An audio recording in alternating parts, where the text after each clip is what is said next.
Before we get started with the show, here's a quick word from our sponsor, Global Training Center.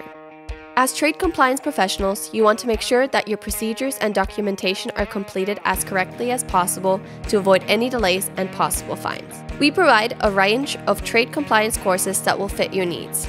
From in-person or web training to recorded on-demand courses, we can train one or even thousands on your team through your learning platform or on our portal. We can even customize a private session for your team. Go to globaltrainingcenter.com to find out more.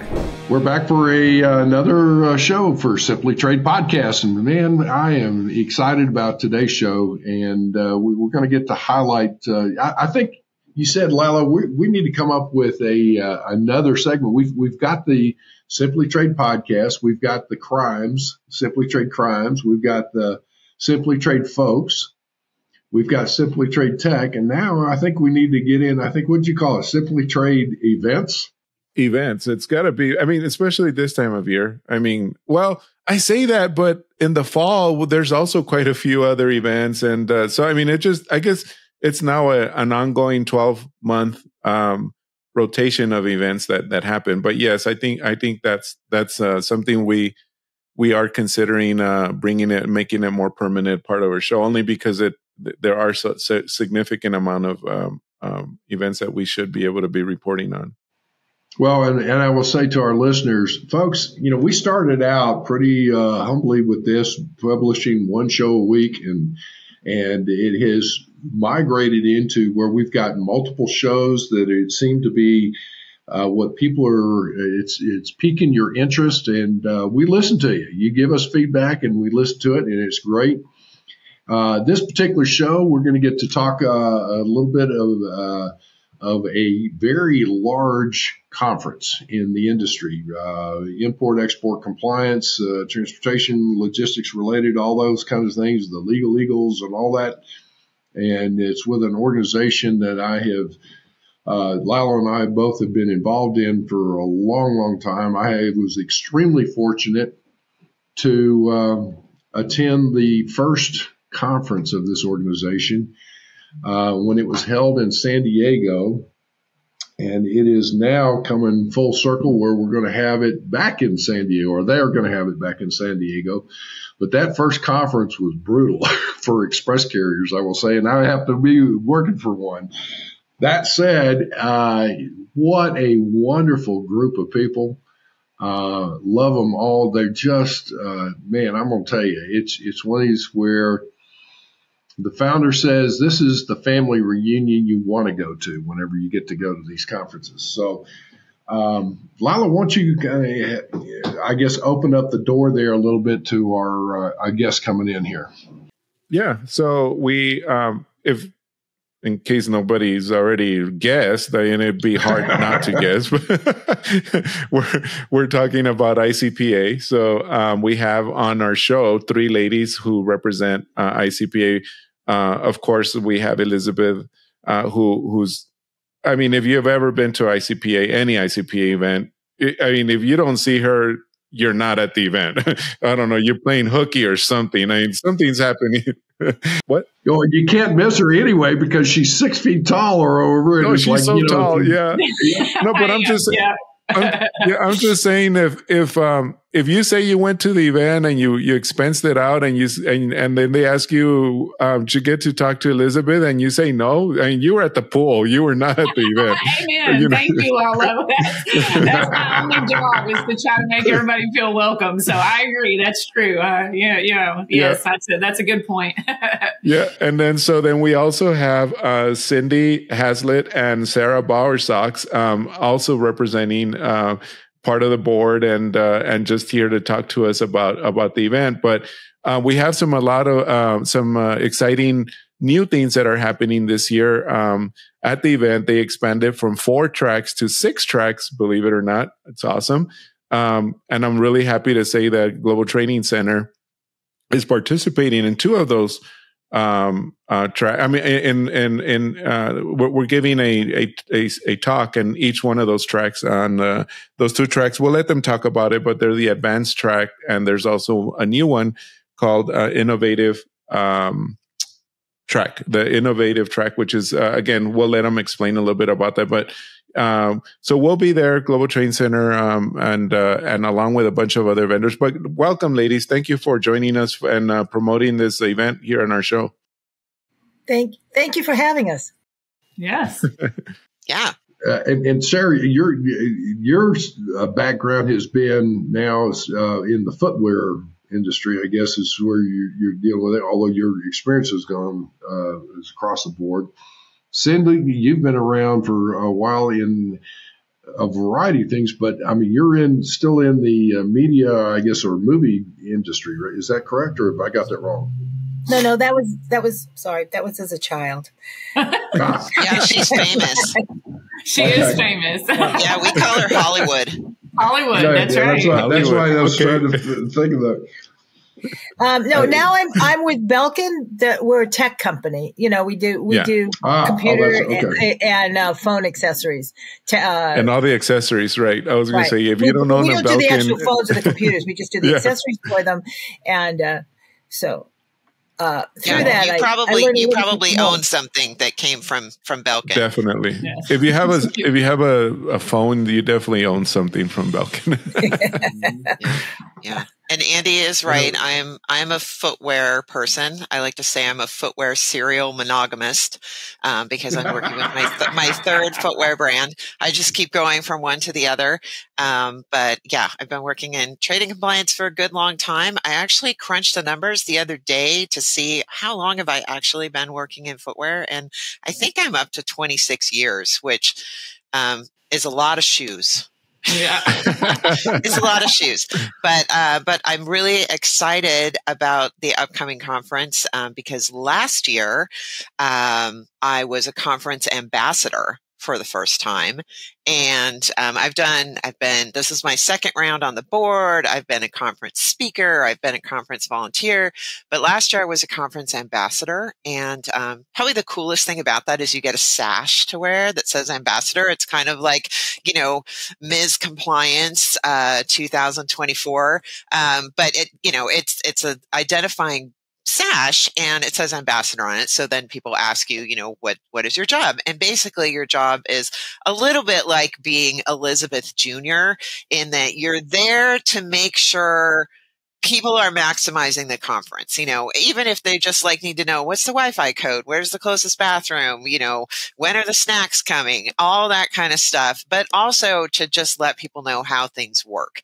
And, when the sessions are starting and stopping, where can they, meet offline with people, all that kind of stuff. And basically just making yourself available. And then from my point of view, also, I like to walk around and make sure everybody has somebody to have lunch with, or, a lot of times the breakfast tables in the morning, you get folks who come in real early and everyone's all scattered around. I actually moved people and said, hey, why don't you come over here? Sit over here by Andy Shiles. He's a really nice guy. He'll chat you up over coffee this morning and just kind of make sure that people really make those connections because I got a real kick out of it. And I do have to say that just by wearing that sash, I think I had twice as many conversations than I did without it. It was a real impetus to the conference. So I'm looking forward to doing that again. To me, the big value, especially this is our second annual conference, really post-COVID where more people could travel, is there's still people I haven't seen yet. I've been in this industry a long time. Folks move around. They're with different importers, different exporters. The service providers move around. There's still some folks I haven't seen in the flesh yet. So looking forward to seeing them. And that's the real enjoyment of being there is just, oh my gosh, here you are. I haven't seen you for a couple of years. What are you doing? How are your kids? All that kind of stuff. To Andy's point, it is the family reunion you want to attend. And a lot of us have a lot of connections that we need to refresh. And that's really the upside of the whole event. So Elizabeth, let's talk about, let's get the business out of the way first. When is it? Where is it? What are your numbers so far? I hear they're trending a lot better than last year, which last year was pandemonium. There were so many people there. But anyway, so tell us about that. Okay, so our let me pull this over here so I can get the scoop for you when I need it. But so it's in San Diego, California, out there on Hollywood's side of the world. Well, I guess you too, Sarah, the West Coast. And we're going to be at the Grand Hyatt San Diego again. We were there 2 years ago. It was our first event post-COVID was there, our first back into the after the one that was canceled. So we have, March 17th is the Sunday, I think. I'm gonna look at my calendar, but yeah. So March 17th to the 20th. Yeah, there you go. Right now we have 772 people registered right now. I'll tell you real quick how many are in person, but we're trending about 12% higher than last year. And we had record-breaking in-person numbers last year. We sold out actually and had to turn some people away. So what is interesting about conducting hybrid events, which we still do, and we always will. I don't see us changing that. So a hybrid event, just so everybody knows, a hybrid event means that you can either attend a true hybrid event in the meeting and industries is you can attend in person or virtually, and each experience is uniquely different. And usually there's a component where you can watch the recordings afterwards, which is what all of our events will have now. So for 60 days after the event, you can go back and watch all the ones that you missed or didn't get to go to during the live airing, or if you're in person. So right now we have 685 on site, 87 virtually. And as somebody who is fully educated and invested in meeting planning, I can tell you that post-COVID, most events, whether they're in person or virtual attendees, most people register within the last 3 weeks. We will have 33%. We'll see a 33% about average increase on both of those numbers within the next 2 weeks. So saying that to say we will have, we only have room, I think, for 920 people because we moved. So I anticipate that we'll have it. It's always a big event. It's overwhelming sometimes, which is why we added the 2 tracks. So we can have enough room to fit people into all of the session rooms, right? We're going to spread them out. But truly, after doing this for 20 years, you guys have been asking for it, like the Sarah and Cindy's of the world. They don't need import and export sessions anymore. They don't need a boot camp track. They need advanced stuff, deep dives into, what are we doing? I know Bruce Lee's is going to do a deep dive into forced labor, which sounds like Sarah might attend that one. I don't know. She was talking about that earlier. I would listen to Bruce read a cookbook. I mean, really. but yes, I will probably be in that session. Yes. Yeah, and it's funny you say that because I don't know much about trade, but what I've picked up, and there's a few speakers that I'm always there. Like I always want to hear Michelle Schultz speak because I know I'm going to get a little prize. Maybe, she's always throwing stuff at the audience. So, she's a good one. And of course she'll be there. I think she's covering 3 tracks. I know she's doing an advanced session on China exporting and importing, which I didn't even know we were doing that anymore. So maybe that's why it's advanced, because it is, from what I hear as a civilian, it's still a touchy subject.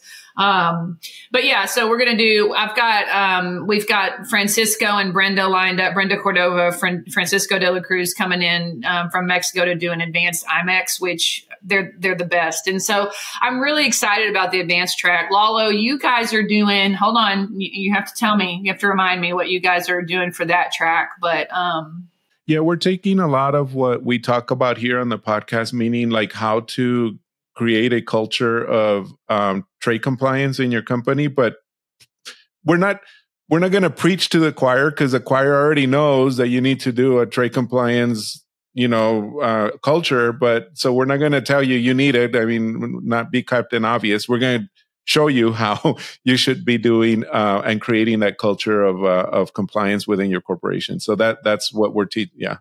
I like that. So yeah, I mean, that speaks right to who we're looking for. We're looking for the Cindy's and Sarahs. I've been doing this, for 26 years. I'm a director. I've got, what am I going to get out of this session? So hopefully that's the advanced track's goal is, a deeper dive. And then, like you said, the innovative solutions track is something, again, that some of our seasoned trade compliance professionals asked for. They go into the exhibit hall and they've got all these quick demos with these sponsors, and maybe they are interested. There's a buzzword, I don't know if y'all have heard, but AI seems to be a real big topic in everything, especially trade. And there's so many AI companies out there now with products. And so the idea behind that innovative track is get in there, play with their stuff. One of the things that is on the innovative track is I know Carlos from CBP is going to come in and do 2 ACE portal hands-on workshops. Now, he's not trying to sell you the ACE portal, obviously, right? It's free. It's free, right? Yeah, like he's not in there to do that. But there's been a lot of attendees that have asked us, they're making this transition, and we did a webinar on it. And so he's going to do 2 hours in there where you can sit down at your computer and he can help you. That's the idea, right? That's the innovative track. It's going to be hands-on, kind of workshop-y, demoing, and I'm excited. I'm excited to see it all. So that's my bit. You can talk to these ladies now about how, that's from the business side, Lalo. There you go. That's the business pitch, right? All right. So let me come back. If somebody is interested, if you've not attended a conference and you are looking for a conference to go to, I will say the ICPA is probably one of the best organizations to get yourself started in it. Half of the attendees usually of ICPA anymore are first-time attendees. That's what blows me away. Every time we've asked that question, I've been in the room and we've asked that. That is astronomical. So let's say you've got 800 people physically there, 400 being first-time attendees. And that's real numbers. So if you are a supplier, a service provider of some kind of whatever, look, these are people that you need to start helping them become educated on what are the services out there, who are the players out there, and you plant that seed. Now, they may not necessarily be, and probably are not, a decision maker right then. They're a frontline newbie that's in the industry as they start coming through. I mean, Cindy and Sarah, you guys have probably seen this as I'm going through this. And as they've gone through and they look and, go through the exhibit hall, doesn't mean you're having to buy. People aren't there with a contract say, hey, buy this. You just need to expose yourself to the new industries or the technologies and the service providers, and you make your connections. And then as you go through that, I mean, Cindy, let me ask you this, is that as you've gone through with the organization over the years, what have you seen, or the people you've met in the conferences and stuff like that, has it helped you in your job and say, when you come across a problem? Or immeasurably. I'll let Cindy go first, though. Go.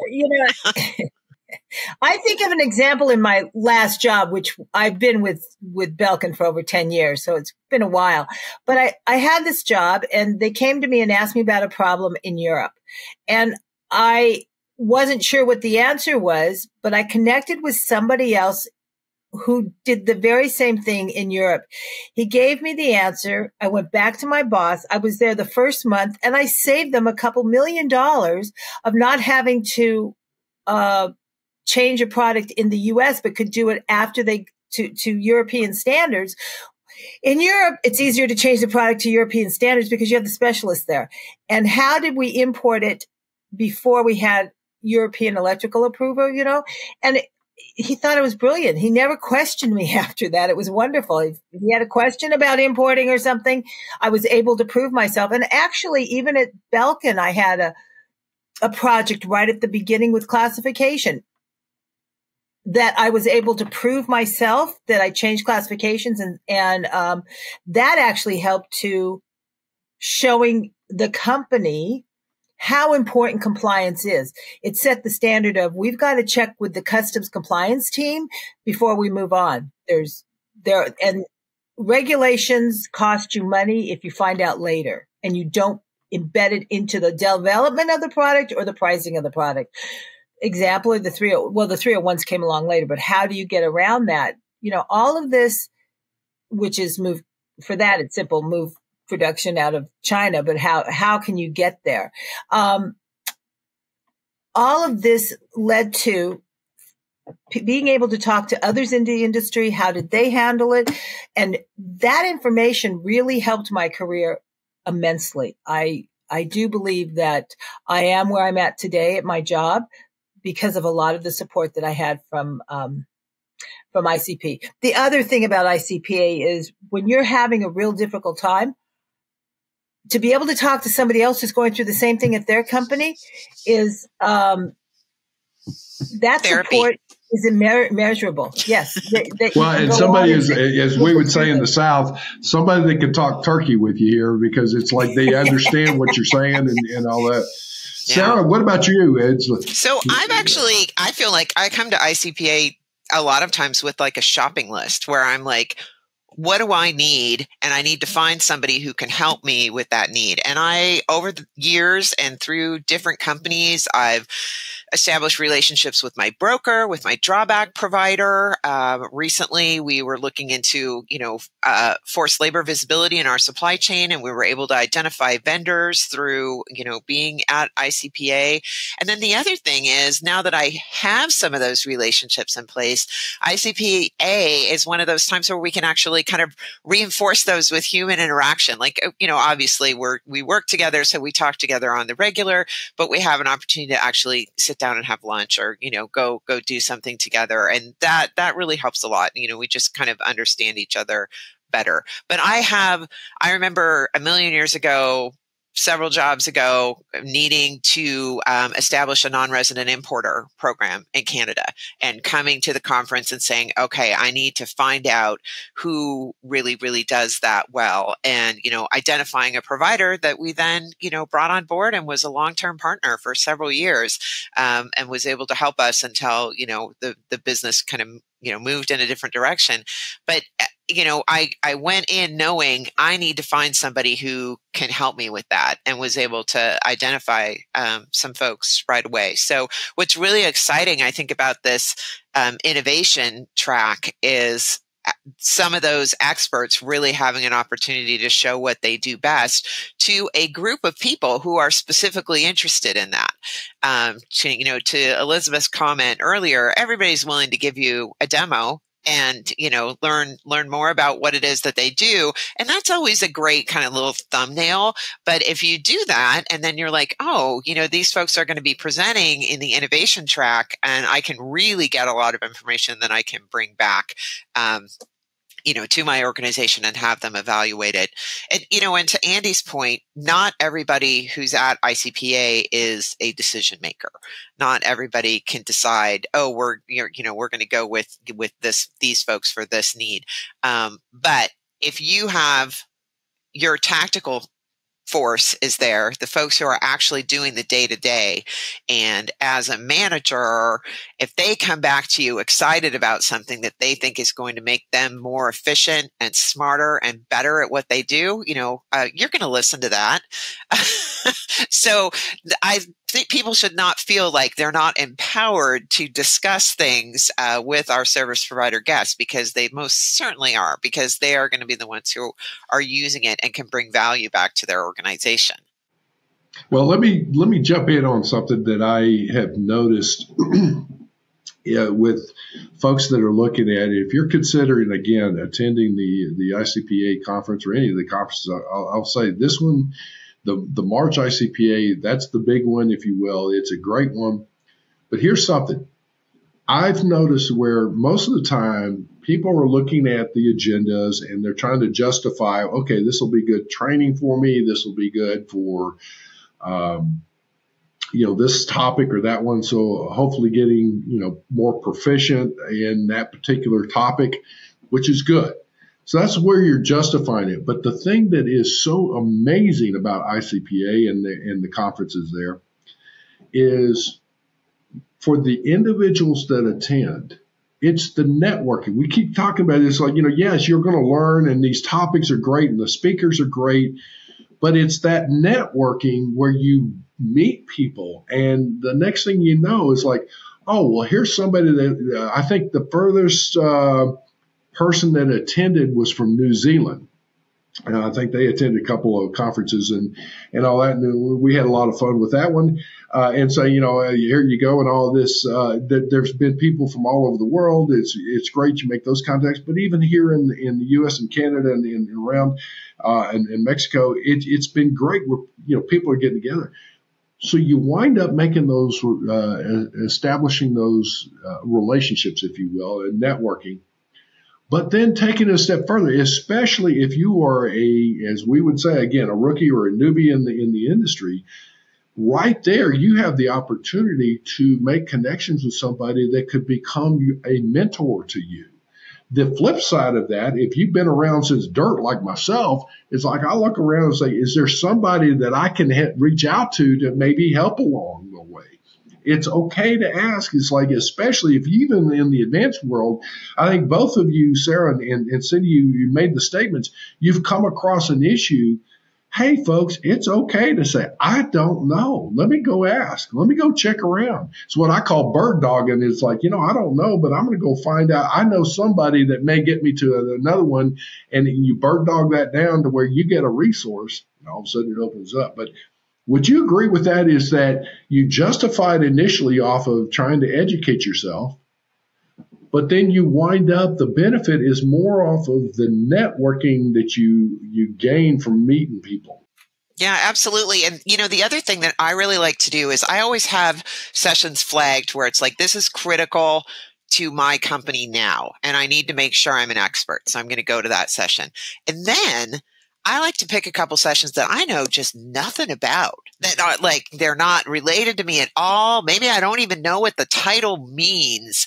And I love to go into those sessions and, if I can work it in, spend that hour just immersed in something that is totally different to me, get that information about who knows this stuff, because let me tell you, you never know what's going to come up, right? You never know, where your company is going to move their sourcing to. Maybe you're going to start making something totally different. Maybe you're going to buy another company that, has, these issues that you haven't had before. And that to walk away with those resources of, okay, here's a topic I knew absolutely nothing about. Now I still don't know a whole lot, but maybe I know one or two things. And more importantly, I know who does know about that topic, and you file that away for future. And then, you've got it in your back pocket. Plus to me, there's so many idiosyncrasies and nooks and crannies to trade compliance and global supply chain risk management. There are all sorts of little things that folks are, the expert at. And it's just mind blowing to find out what those are. And then, like I said before, to know who that is, because on the off chance that comes up, you're going to have a go-to right there. And that's really the true value, I think, of ICPA, is just the breadth of the organization and the fact that you get so many of those people in one room. We're going to have customs in the house, at least sounds like at least for one day. That's always great. Sometimes we have, other special guests that come and spend time with us from the regulatory world, and you have an opportunity to hear it from the source. You certainly can't beat that. Sarah, but also like I'm going to bring something up. There's a little you said about like flagging sessions and what's important, etc. And then so you'll skip one over another because of that. And then not Cindy, I'm sorry, Elizabeth talked about it being hybrid. So here's a really nice hack. So here's a hack that I really like. So nobody's ever said, none of you have ever mentioned this yet today, but those sessions are all available 90 days, up to 90 days after the conference. And so who cares if you missed a session because you were at another session, right? I did do that after the last conference. There were a couple that I just couldn't make it to. In one case, because I had to choose, and in another, because I had to, take a call and do some stuff. And it was great to be able to go home, listen in on that, and really feel like you didn't miss out. So that is true. If you wanted to attend every single session of this conference, which would take you quite a while with 6 tracks now, you could. You literally can. Yes. Yeah. Yep. Let me ask you, ladies, this. All right. So, Cindy, you and Sarah both are on the board now. Is that correct? I'm actually an officer this year. Yep. Okay. I'm the first So, vice talk president. about that. All right. So, with that, talk about that a little bit of why spend the time in this organization. I'm sure that it takes quite a bit of time, and you're volunteering. And thank goodness for companies that support your efforts in providing, time, effort, resources, whatever, in supporting an organization like ICPA. And there's other trade associations doing that. And I think that's phenomenal. But why ICPA, Cindy? So I can put it on my obituary. No, I'm just kidding. Former board member.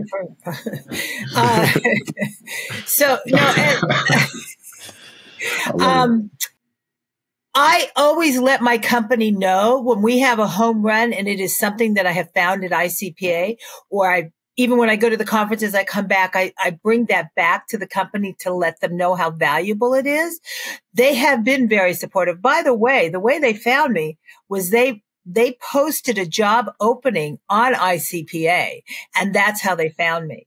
Now, as first vice president, I chair the committee for the scholarship committee.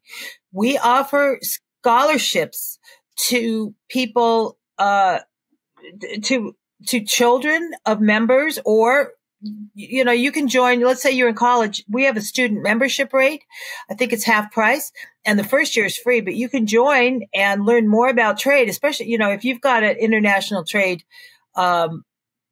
degree. Mine was in international marketing, my MBA. So it was nice, but they didn't have ICPA back then. So I wasn't able to join and have an organization that's professional to learn and get that information. But now we actually help people. And I'm really proud of the fact that one of our main focus, it's education in the industry. So we help kids in college get their education and offer scholarships to people, going to school. So that's why I ran for first vice president, was to help the scholarship education. I come from a family of teachers. My brother's a college professor. My father was a teacher. It's important to give back and support education. Sarah, how about you? What's your role now? You're a board member now, or what? Yes, I am a newly elected board member coming into 2024. I have served on the board before. I had to take a little break. I had some family stuff going on. My dad passed away, and I needed to make sure my mom was sorted out. And I had to step away from a little bit. So got that all wrapped up. Everybody's good, and I had a little more bandwidth, and so I'm excited to come back. But the true value to me, you mentioned before the networking aspect. When I ran it by my boss, and I said, I'm thinking of running for the ICPA board, again, and he was like, great. Because all we've gotten out of it is good stuff. So, he's happy to have me do that. One of my former bosses used to say, whenever I headed off to the ICPA Annual Conference, he would say, "Go, be with your people." because I'm the only person with trade in my title at Keen Footwear. So I stand alone a lot of the time. And then, I'm getting to go to this event and spend, time with Cindy and, yourselves, Andy, and all my other peers. It's kind of a way to refresh the fact that, no, I'm really not alone in the world. So there's great value in that. But as far as the volunteerism, I just see all the good that ICPA does. And when I talk to folks, first timers who are at their first conference, and they're just like, bedazzled by, all the knowledge and information that they have access to, or I talk to someone afterwards and they're like, I went this year and it was great. Next year, I'm going to send 2 people from my team. this stuff doesn't keep happening without people investing their energy in it, right? You need to, to keep a good thing going, you've got to keep it going. And that means, fresh people coming in with energy, ideas, wanting to contribute, and, just helping keep that center tent pole up, so that we can all gather together. But that's really just my impetus. And that, I'm also kind of a sucker for volunteerism. I had a girlfriend, give me a shot glass that says on it, "Stop me before I volunteer again." She says, next time you think about volunteering for something, take a shot first and then think about it. But it hasn't helped. So, yeah. So here well, we go. Let me say this, though. Here's something that, again, I've noticed, and again, everybody has their ups and downs as far as an organization goes, but pretty much what I see with ICPA and the people volunteering, and folks, you got to understand, when you're talking about some of these conferences, there's a huge amount of volunteers, a lot of hours, a lot of people involved. But here's one of the things I've noticed different about ICPA versus a lot of other type of trade associations. It's a group of volunteers that have a passion for trying to help others, and there seems to be this focused intent on making the conference experience, a fantastic, phenomenal one. And so I will say, to that point, that's where it comes back to, Ann Lister and Linda Westerfield that, founded the organization, and as it's migrated and evolved over time, Ann has still been a key factor. The board and the officers are great, but I have to also say, Elizabeth, I'm coming around to you to where you put so much focus on things, and you're trying different things and whatnot. So your leadership regarding how those conferences are organized is phenomenal. But I guess as we're getting into this, I'm a newbie or I'm a member of management, I need to send somebody to this. Talk a little bit about where can I find out the information and where are we going with this? Well, thank you for that. Wow, that was unexpected. I mean, I think it's funny that you said that because leadership has always been my focus. Like, I am a huge proponent of Disney. I worship the ground that Bob Iger walks on. I've read his book. I've read the Disney books. I mean, like, even from when I was in the veterinary industry, leadership was always my thing. And I think, and I've been struggling with that this week. Like, am I leading right? Am I making the right decisions? And so, thank you for saying that, because, I think that's part of what makes a great leader, right? You're constantly, assessing your role and how can you help, right? And so, you're right. I tell people this all the time. I was about 20 years old. I'm probably a new mom and newly married when my mom and Linda were like, "We're going to start an association." I'm like, "Cool. Can I borrow $20?" Like, that was where I was in my life, right? Like, would you like to buy me lunch, Mom? Because, I had other plans. This was not my past. And, I grew up with this industry. I mean, these people on this call are my family, literally. Like, I mean, they've watched me grow up. They've watched my children grow up. We've got Uncle Andy there that, has really watched my children age. And so what I know, saying all that to say, what I know about this organization is that, and Cindy and Sarah are both ambassadors. And so what I know is that, I think Sarah articulated the best. These are your people. What I love about trade compliance professionals, that I resonate with from my childhood is I never felt like I fit in. Like, there were people that, they go to work and they are, overworked and underappreciated because, really until the Long Beach crisis, right, of COVID, Cindy, like, people didn't even know what trade was until their Sheen stuff wasn't getting here, right? Like, it's like, what is happening? We don't have the stuff we need. And that's when trade compliance really became the forefront, 301 sanctions. And so people, it's in the common person's mouth and vernacular, right? Like they speak this language now. And so, I hope that at our events, what we offer from the boot camp to the advanced is if you were an accountant who stayed late for work on a Tuesday and on a Wednesday morning, now you're the trade compliance professional. And that's someone's true story. Another one being, I know someone fell into this industry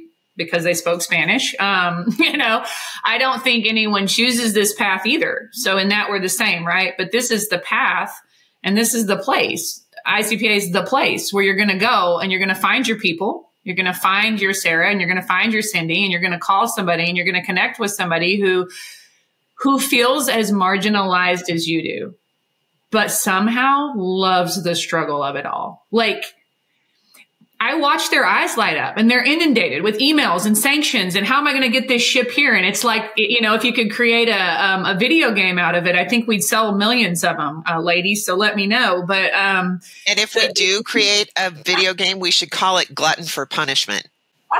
Yeah, exactly. But y'all stay in it.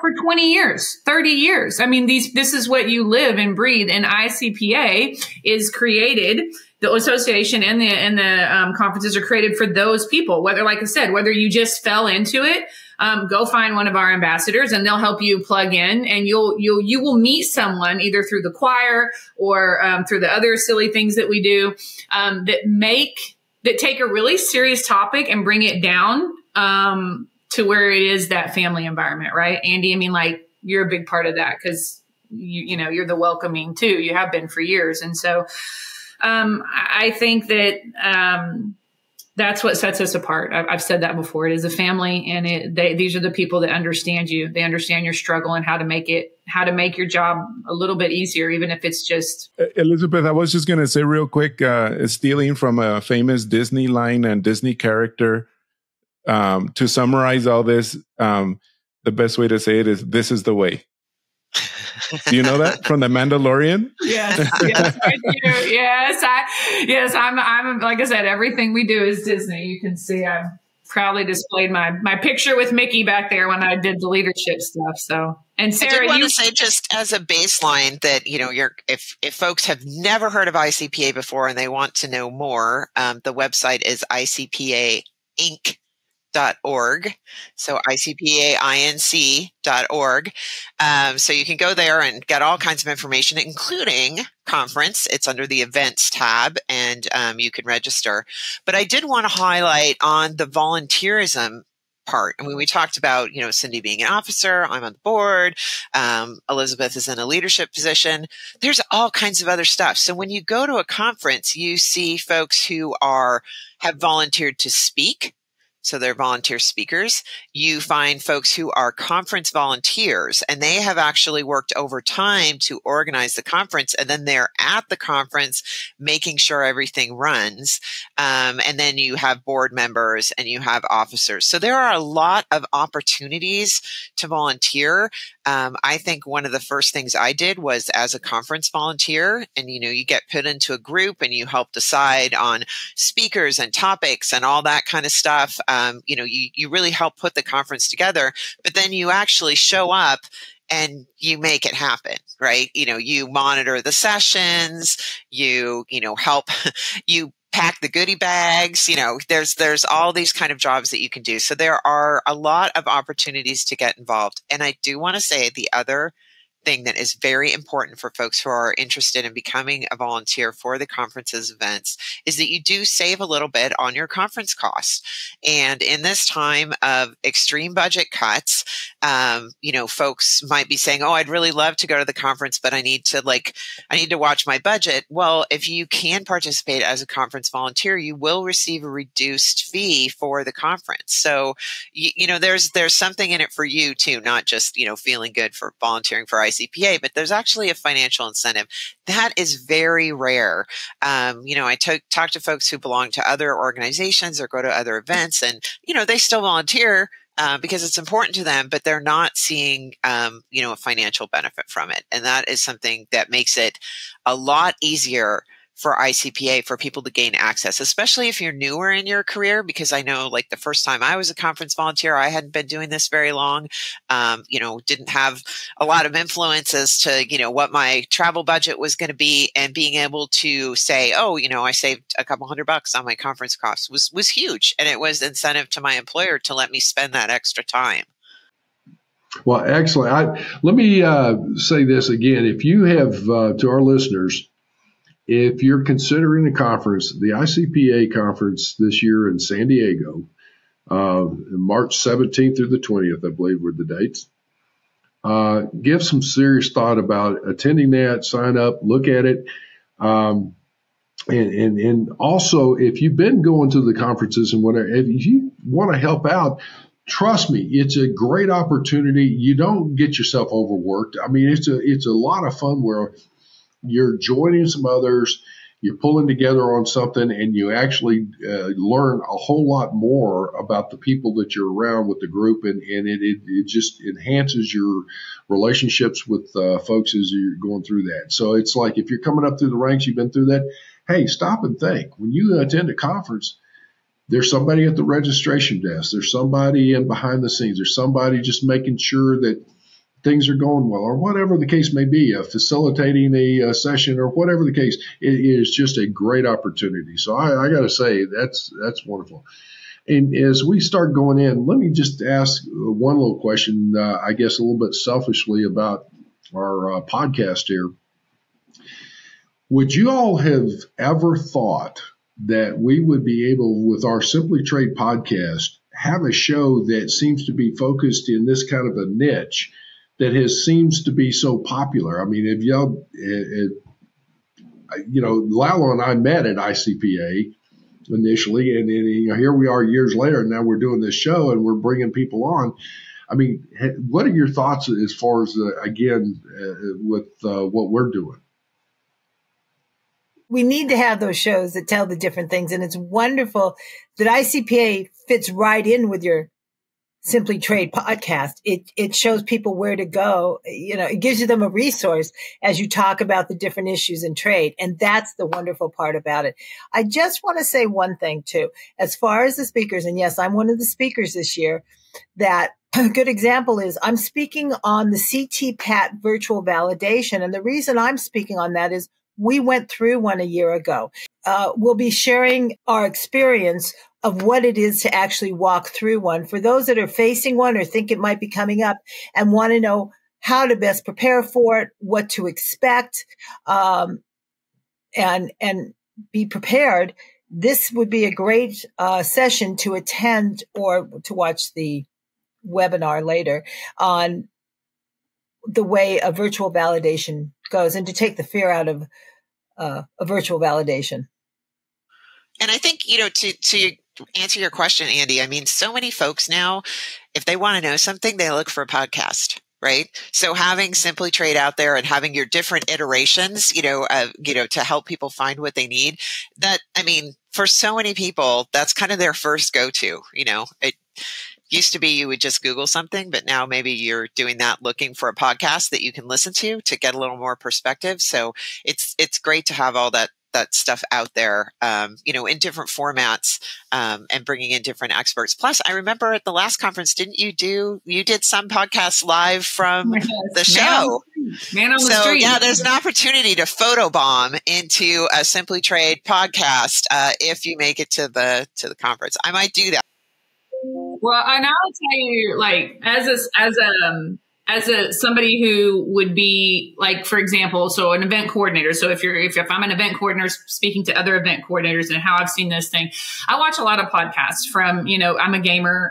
Everybody knows that now. And so, what I think sets it apart are two things. Number one, the extreme contrast between Andy and Lalo. I mean, you two, it's perfect though, right? Because Lalo, you have such bold personalities and they're so different. And the way that there's just the sheer quality of the podcast is impressive to me. Right. And so I remember when you guys started up, and it was back when, like, maybe 3 and 4 years ago, we were all, talking, and everybody's got a podcast and everybody wants you to come do their show. And I've done several, and I'm busy. But in the back of my head always are all the things I'm learning. Right. And one of the things I'm learning is, social media, and you need to be out there, and I can't. We just don't have enough volunteers or enough staff to facilitate all the things we need to do. So again, I'm going to go back to that event coordinator to event coordinator. The value that I see with you guys coming to our event, like Sarah said, the exposure that we get from that, that's invaluable to me. You sit at a booth and you're talking to people, and you're making that, for that moment, you're making them feel like, what they have to say matters. And again, we're talking about a profession where, Cindy and Sarah's boss might know what they do, but a lot of people higher up are like, what does that trade compliance department do? They just cost us money. That's what they do. You know what I mean? No, we're saving you money, but that's a whole nother conversation, right? But what you two have accomplished blows my mind. Everybody was talking about it, but you did it, and you did it better than most.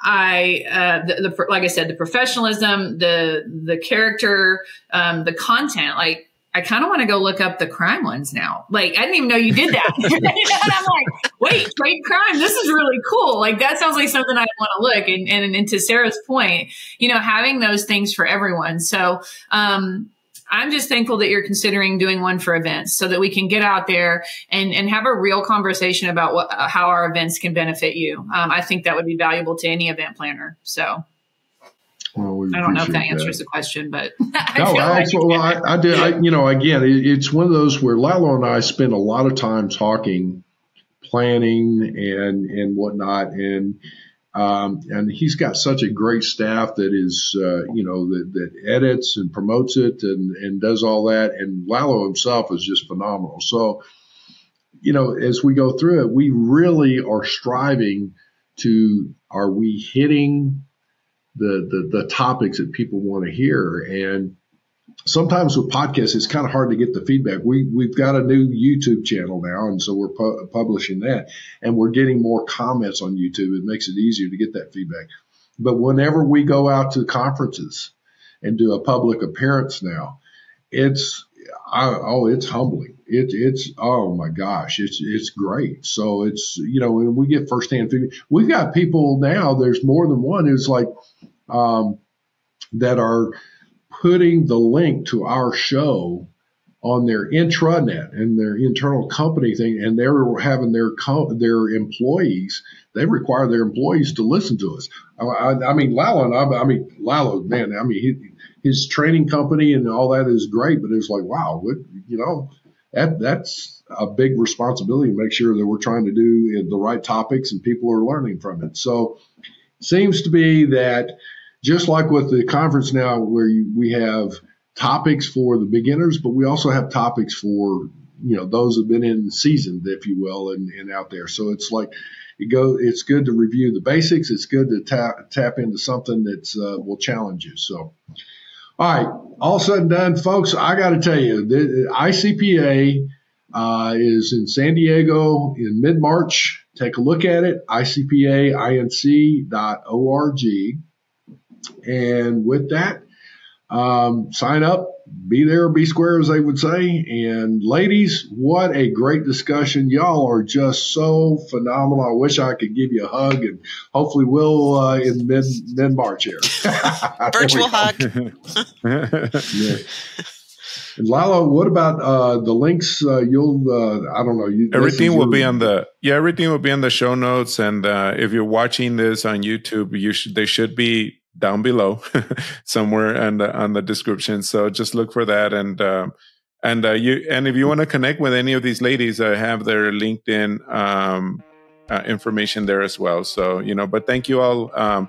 Looking forward to seeing you all in a few weeks, and safe travels for everyone. Thank you. Thank you for having us. Thanks. Oh, of course. Anytime. Yes. Thank you so much. Thank you very much for joining us. Simply Trade is brought to you by the generous contributions of Global Training Center. You can follow the show and GTC on LinkedIn or Twitter and other social networks. Make sure you check out the show notes in the description for a full rundown of today's show with all the important links. Also, make sure that you share this with a friend and subscribe on your favorite streaming platform. We really like hearing from you. If you enjoyed the show, make sure to rate and review wherever you listen to this podcast. If you or someone you know would like to be a guest on the show or would like to sponsor Simply Trade or suggest any topic you would like for us to discuss, please contact us via email at simplytrade@globaltrainingcenter.com, or you can DM us on Twitter at simplytradepod. Thank you again for the privilege of your time. Happy trading. Simply Trade is not a law firm or an advisor. The topics and discussions conducted by Simply Trade hosts and guests should not be considered and is not intended to substitute legal advice.